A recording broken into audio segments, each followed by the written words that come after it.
Good evening, welcome to the programme. So some good news tonight from Pakistan that all 8 people who were dangling in a cable car hundreds of metres above a mountainous ravine have been saved. 5 were rescued by helicopter, but tonight, after the air crews were grounded by dusk and high winds, the team completed that rescue using a zip line. The 6 children had been on their way to school with 2 adults in a remote and mountainous region in the north of the country when 2 cables snapped. Our Pakistan correspondent Caroline Davies picks up the story.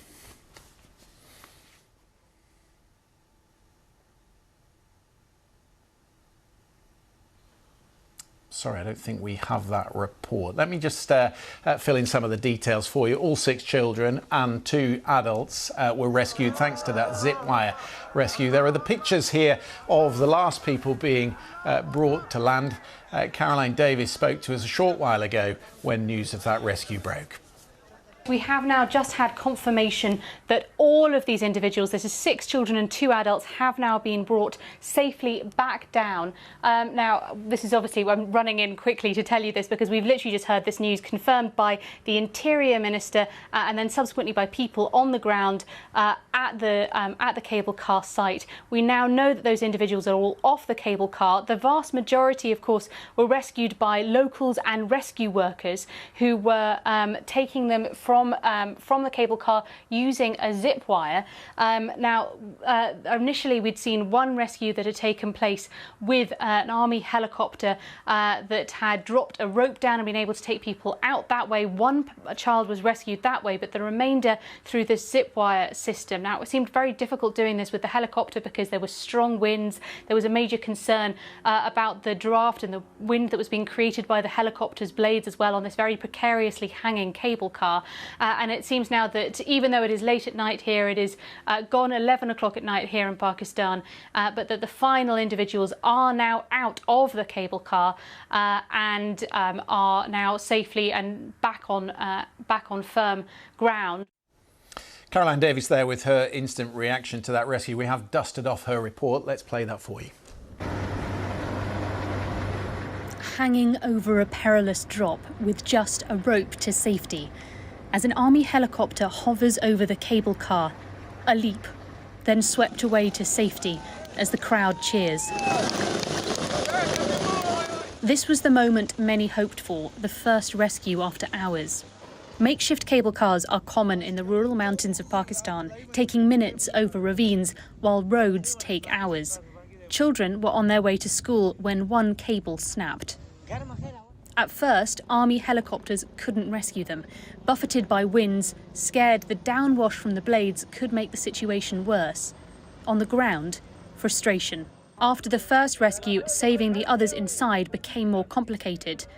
As the light went, the helicopters left, and instead, locals and rescue officials used a zip line, pulling another child to safety.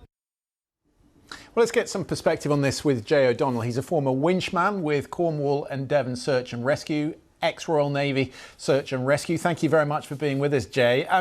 Talk to me first of all about the early part of this rescue, because one of the difficulties for the Pakistani military was the downdraft from the helicopter at a time when they had these very high winds in that region.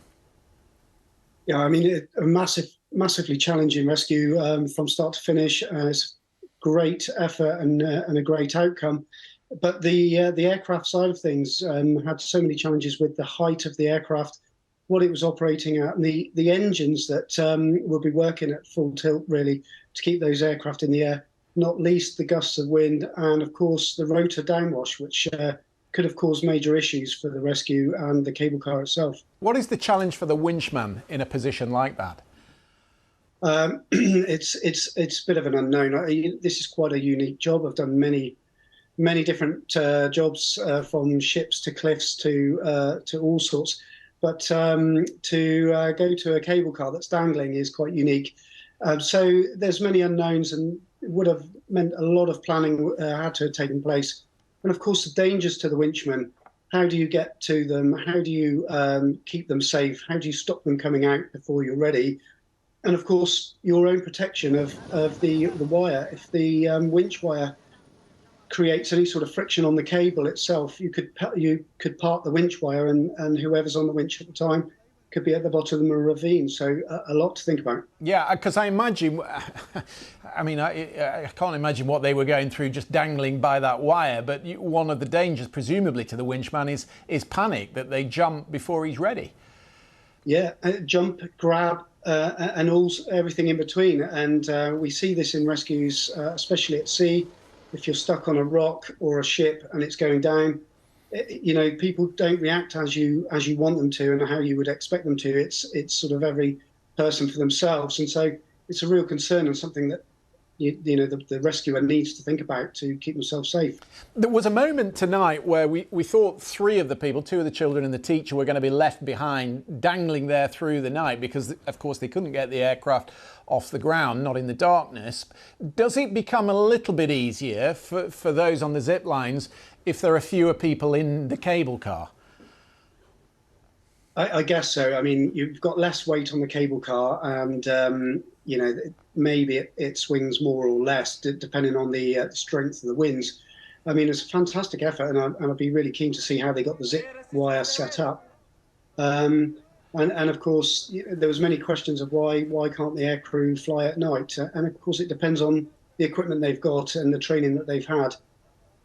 I'm interested that you say you're keen to see how they did this with the zip line. In rare instances like this, is there a situation where teams swap notes and you learn from one another how to do something like this? Definitely, especially in the aviation community, we share a lot of information, especially incidents or preventable accidents and incidents, so that you learn from others' mistakes, and you know it's key because it's such a dangerous area to work in. And I'd like to think the same of in these situations. Here in Cornwall and in fact all over the country, the Coast Guard search and rescue volunteers regularly train and do sort of rope systems to get up and down cliffs to people that are normally inaccessible. And at worst case scenario, you'd have to launch a helicopter to them. So similar methods are used in the UK, but this is quite special, having a zip line, and yeah, it's intriguing. Yeah, incredible rescue. Good to start the programme with some good news. Jay O'Donnell, thank you very much indeed. Thank you.